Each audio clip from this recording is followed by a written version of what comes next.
Welcome to another edition of Wrestle, This and That. I'm your host, Brother Rick, and this is my co-host, Brother Don Juan. No doubt. Ain't no doubt. Hey guys, I look like crap. That's because I've been under the weather and still kind of am. But plus, Smackdown made him look like crap also. Do what? I say plus Smackdown made you look like crap also. Oh, well, the Smackdown was just crap all by itself. All by itself. But that's what we're going to talk about. So Smackdown last night from 3/10/16. That's what the date was. All right, so Smackdown starts off with the segment that they told us about, Miz TV. Right off the bat. Miz was actually able to introduce his guest, Sami Zayn. The new Sami Zayn, first time on SmackDown. Sami Zayn comes out, sits in the ring, and Miz asks him to tell everybody about himself. And then he stops him, and I was like, here comes the AJ Styles thing again. But no, Miz just wants to get to the meat and the bones about exactly what's going on with the relationship between Sami Zayn and Kevin Owens. And Kevin Owens apparently had Sami Zayn as his best man. Best man at his wedding, and basically the Miz heard Sami Zayn's story. He said, but there's two sides to every story. So he said, Kevin Owens, come on out. He comes. Well, he didn't come immediately, though. He's all like, Kevin, you can come out now. Then he comes out. Kevin Owens comes down, and he basically says that he's told Sami several times exactly what happened with their relationship. It's nothing personal. He did it so that he could... He did his best for business, and he did it for his family. You say that a lot, too. I do it for my family. So... Okay. Well, I guess his family must be beating him up in order for him to beat everybody up. But he said, basically, the argument was, you've been here for 3 years, Sami.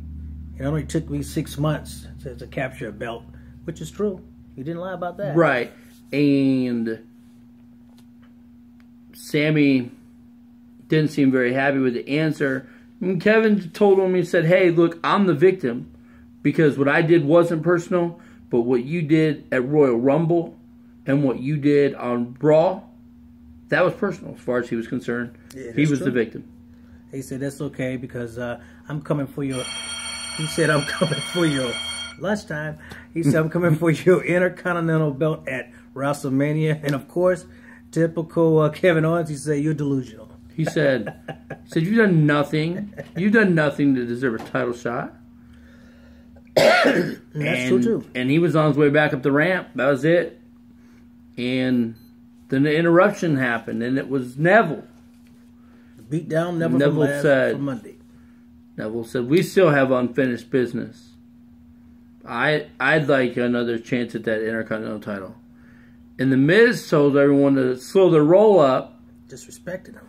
Because if anyone deserved to get the title match at WrestleMania, it was him. Because he's a 5-time Intercontinental champion, and he's headlined WrestleMania. And that's true. He has. And Sami Zayn said, you are way, way, way past your time of headlining WrestleMania. He's not. So, with that being said, Miz said, okay. Sami Zayn turns his attention. Miz hits him from behind. And still get beat up. I don't know how you hit somebody from behind, but you take the butt kicking. And they cut to a commercial, and when they come back, we've got a tag team match. Now we got Kevin Owens and Miz. That quick. Versus Sami Zayn and Neville.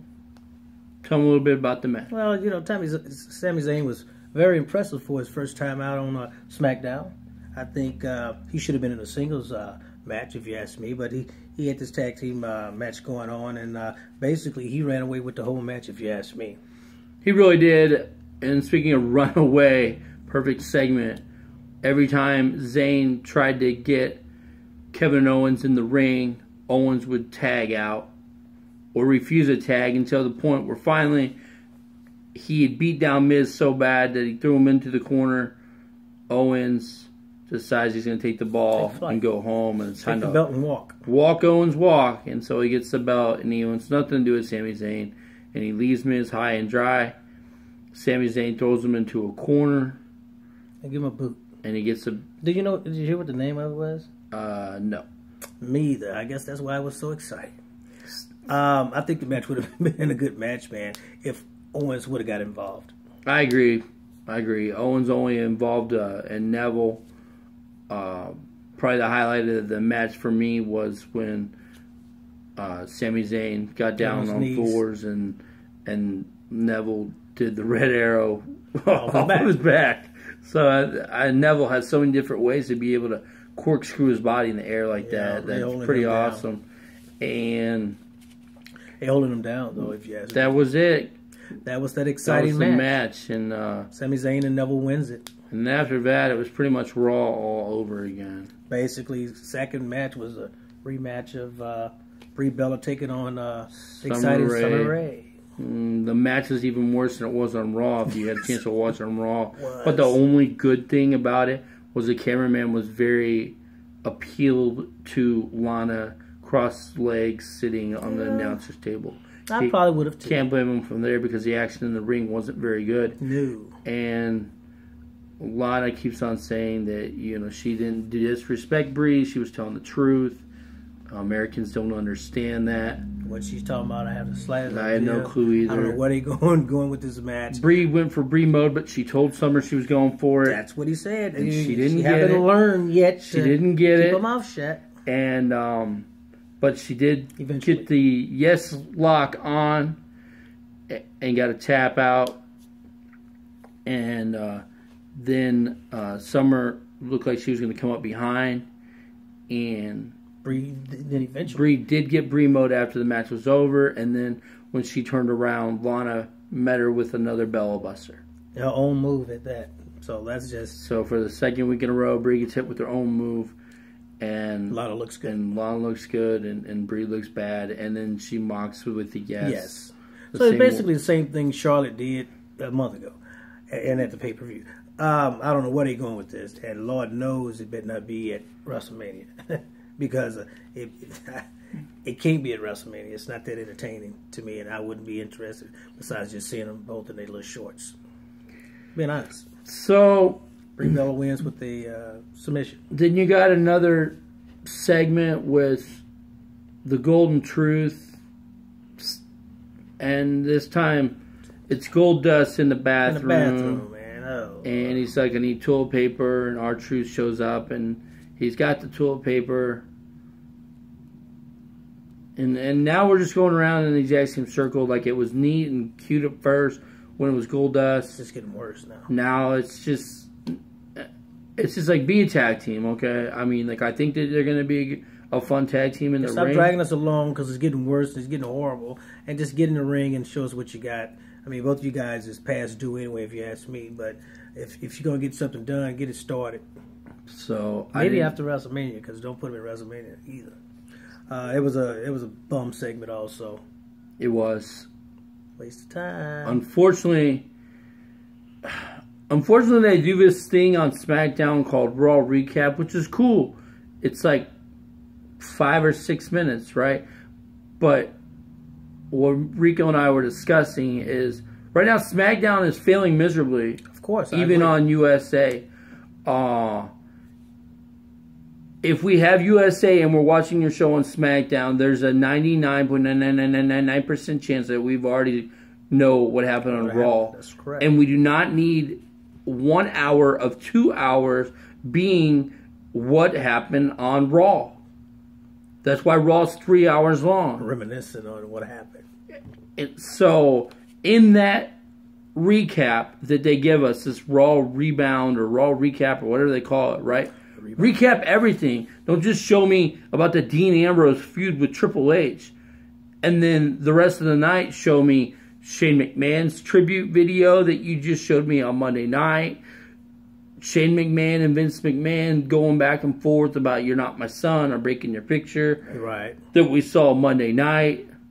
But basically what Don and I are saying, give us, if you're going to give us 4 matches, give us 4 good matches. You can keep your backstage segments. Okay, we can keep that. But the rebound and the recaps, keep it because we've already seen it, and you're just wasting time. Get us some good matches that we can comment on to you guys about. If you're gonna show it, find a way to make it a 3-hour show too. That way, at least 2 hours we can have a matches the same way that we do on Raw. Well, then that'll mean we got 4 matches and 16 segments. Because you know they ain't gonna have any matches. Well, that's what. But I'm saying that they got to do something, and I'm not interested in watching what I just saw on Raw. All right, so then you had the announcers have a big blotch when they're talking about how close Y2 AJ were to winning the belt, but then Jericho turned on them. No, they got beat. Fair and square. And then Jericho turned on them. Fair and so square. they did get beat. They weren't close to winning the tag team titles. And then Jericho turned on him. No, Jericho lost the match. 1, 2, 3. Big E wins. New Day's out of the ring. And then he turns on him. Because he couldn't get the job done. So then we find out that jealousy burns inside of Chris Jericho. And we have this segment. And he's like, all you ever do is chant AJ Styles. AJ Styles, I've given you this. I've been the best this. I'm this. I'm that. I'm da-da-da-da-da. And then he comes out with the trash can. And he's got the shirt. You know, basically he ran down his accolades. You know, he said anytime Vince McMahon needed a world champion, he was there. Anytime that he needed him to build up someone like Fandango, he was there. And he needed new, fresh ideas, he was there. He was the one made up Money in the Bank, and that's true. Yeah. And you know, what he's saying is true, but, you know, just tell us you want him at WrestleMania. Stop dragging it along as we saying, because we know what you're going. And then just burning the shirt just really made no sense to me whatsoever. You already stuffed it in his mouth. And then he burns the shirt, and then it doesn't even seem like Jericho's character anymore as the flames are coming up, and he's sitting there and he says, AJ Styles. Made no sense. AJ Styles. I honestly thought that he was auditioning for Hades on Once Upon a Time. Yeah, because like the fire kind of captured around his face. Oh, horror movie, 1 or 2. But didn't enjoy that segment either. Plus his clothes was tight. We already knew he basically told Renee Young exactly what he told us on this. He just demonstrated that it was over. I'm catching this shirt on fire because I'm going to burn your career. You're not. Yeah, that's You're right. going to set it on fire in another way. And everyone's going to continue to love AJ when you're gone, Chris. He's, you know, everything he's saying is absolutely correct. You know, he said it. You know, every time he come back to WWE, Vince thinks that these guys are going to be the next big thing, and they don't. They pan out within or fizzle out in about 6 or 4 months or whatnot. He said that basically he's the big thing in WWE. And I happen to think he is. He comes back all the time. He pushes people that Vince do. I mean, what he's saying is absolutely true. What Jericho said is 100% But just true. going to tell us you're going to have this match at WrestleMania and you guys are going to get it on. We don't need to see the same segment on Monday Night Raw and then coming back again on Thursday Smackdown. But he said Monday night he told Renee, I did it because the fans are chanting AJ Styles. Same thing. So then he comes out Thursday and he says, I did it because... He going to give us the real reason why he did it. But he told us the real thing. He's still jealous. That's it. That's all he could have chalked it up to. Yeah, what do you have to be jealous about when he's, 6-time Intercontinental Undisputed Champion by beating The Rock and Stone Cold on the same night? What are you jealous of? But I mean, it is what it is. So then, of course, we have to go back to stuff that happened on Raw. So they showed McMahon, like I said, breaking the picture. With the nice shoes. So now we have a match between the Lucha Dragons and the League of Nations. Something we've had before. Barrett was the participant. He was active. He was very active, and he won the match. He did win the match, and the Bullhammer did look good. Did look good. Good. You know, he got it from an interference. But the thing about it is that I'm just hoping that, you know, I like Barrett. Don't get me wrong. I think he needs his gimmick back. Bad News Barrett. Let's just hope this coming June or July he do sign again. I think Vince WWE losing him is going to lose a good man. I think he's a good wrestler, man. Then you also... Ryback watching in the back. Useless. And worthless and useless. After the match is over, it would cut to a segment with him. He's been a bully again. But he does it like this. The little guys can't beat the big guys. But give the little guys credit. They tried. Because they tried. Whatever. To beat the big guys. But the little guys are sometimes not superior as the big guys. Whatever. He made no sense Monday. He made no sense Thursday. I'm confused. Are you impressed with the little guys for trying, or do they just? Are you gonna take it back? I the Indian giver, man, give it back. So you know? We know where it's going. You're eventually going to call out Kalisto. And even, yeah, you're gonna be at WrestleMania with him, and that's gonna be horrible already. I see it coming. On Thursday, they did tell us that another match for Roadblock is going to be the New Day defending the titles against Sheamus and Barrett. And they're going to lose.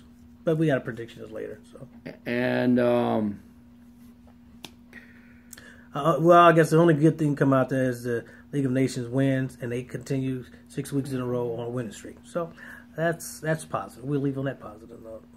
Then the final match was Dean Ambrose teaming up with Dolph Ziggler, teaming up with the Usos versus the Wyatt family. I call it the Take Control Ambrose match.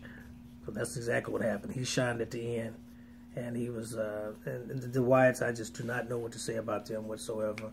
I'm totally disappointed in whoever writing for them. They just every week they look horrible. The match itself, I enjoyed it. I thought the action was good. But I guess their whole thing is the Wyatts still look good as long as it's Rowan getting pinned. Yeah. Because every time that they lose a group thing, it's Rowan getting pinned.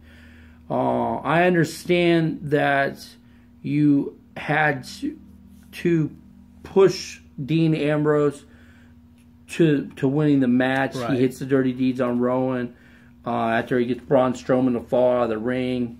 The highlights of the match was Dolph Ziggler super kicking Strowman twice beautifully with both of them, and he stayed up on both. But you didn't.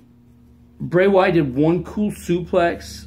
Other than that was it. You didn't really give him anything to build him up when he's getting ready to fight Brock Lesnar. That is correct. So you didn't do anything for his character to get like him pumped up at all this entire time. And Ambrose, of course, gets the push. And that's cool. I'm totally alright with Dean getting the push. But I just think that Bray Wyatt is a tremendous talent. You do need the Wyatts for a bunch of your storylines.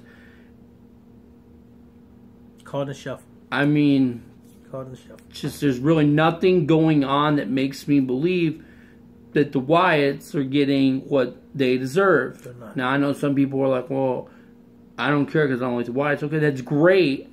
But for the storylines, we could use the Wyatts to look a little bit more dominant and weak.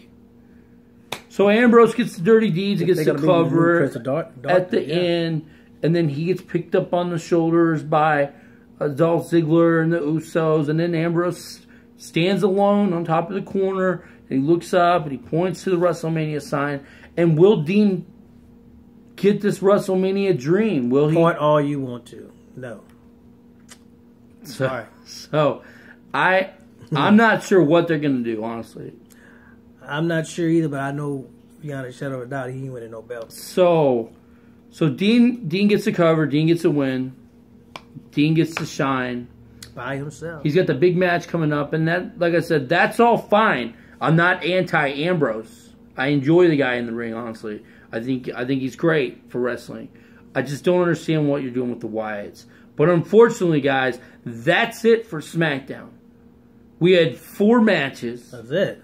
We had a terrible Divas match. We didn't even get the Divas that everyone cares about right now. They're getting ready to participate in the match. Right. And that's nothing against Brie Bella, and that's nothing against Summer Rae. But it's like, we got this WrestleMania thing coming up. Continue to give us Becky, Charlotte, or give us some segments. Sasha. Or give us some segments. Some segments. So, something that's going to maybe they took the night off, and that's why they weren't there. I have no clue. But that's just, SmackDown right now is killing itself. And like I said, I'm sure that you guys are all with me. You want to see action. You want to see new segments if there's segments. You don't want to see what you just watched. Because if you're watching SmackDown, this is key, guys. WWE, if you're listening, you got anyone watching, this is key. If we are watching SmackDown, we watched Raw. That's why you moved it over to USA. I understand, you know, with sci-fi, you know, that you're going to do a little bit. But they are even doing more when they were on sci-fi. We got like 6 matches. Now every week on SmackDown we get 4 matches and everything that happened on Raw. I don't know. I just wasn't happy with the show. So, 5 things I took away is SmackDown is suffering badly due to the fact that they're showing what happened on Raw. 2, you're still trying to give us Lana and Brie. Not sure why. 3, Jericho goes all dark on us. Not just heel, but like completely dark. Kane dark. 4, you can't push the Wyatts at all, so you're pushing them out the door. And 5, Ambrose continues to do his thing. So that's 5 things. I rate it a 4. Woo! I'm glad we didn't get the Mad done, you know. I don't know what the hell I'll do then. Unfortunately, it was not a good SmackDown at all. Not enjoyable whatsoever. I give it a 3.5. Yeah, I mean, so that's it. And the only reason why I gave it 4 is because I liked it. I like Sami Zayn. That's the only reason why I gave it. And I like the main event action. I like the action. I just don't like the dominance. Okay. So that's it, guys. Coming up next, we got RECO's Rumor Report. After that, a quick segment of what does Don think, and then we have our Battleground recap. Predictions. See, I'm sick. I already want to know what happened Smackdown. on the matches. But yes, he is. So that's it, guys. Thank you for watching. Be back. He's Brother Reek. And he's Brother Don Juan. And we're out. Yeah.